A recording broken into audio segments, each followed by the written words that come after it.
నమస్తే. గోపకాంతలు ఇంకా ఎలా చెబుతున్నారు?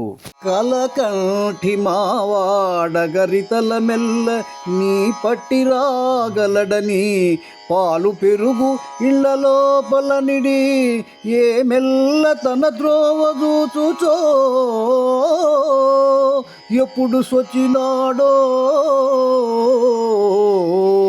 తలుపుల ముద్రలు తాళంబులను పెట్టి ఉన్న చందంబునానున్నవరయా ఒక ఇంటిలో నాడు ఒక ఇంటిలో పాడు ఒక ఇంటిలో నొకట దిట్టు నొకట వెక్కిరిల్చు నొక్కకచో మృగపక్షి ఘోషములా పరగజేయు నిట్లు చేసి వెనుక నెక్కడ బోవునో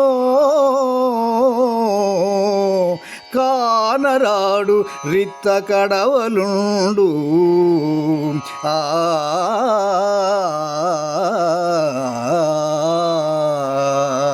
అమ్మా యశోదమ్మ, మా వాడలో ఉన్న గోపకాంతల మందరం కూడబలుక్కొని నీ బిడ్డడు వస్తాడేమోనని పాలు పెరుగు వెన్ననంతటిని ఇళ్లలో పెట్టి ఆ గదులకు తాళాలు వేసి వాటిపైన గుర్తులు పెట్టి తాను వచ్చే దారి వైపే చూస్తున్నాం.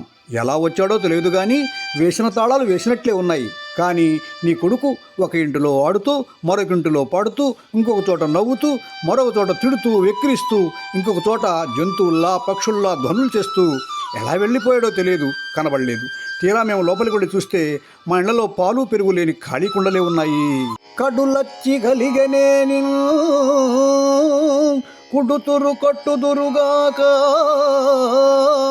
కొడుకులు నగుచున్ బడుగుల వాడలపై బడబిడతురే రాకాంతలెందు విమలేందు ముఖీ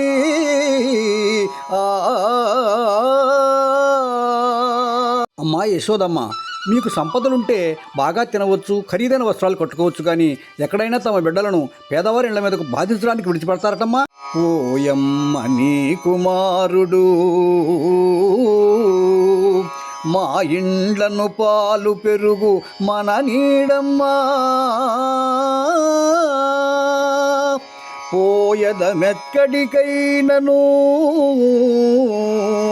పోయదమెక్కడికైనను మాయన్నల సురభులాన మంజులవాణి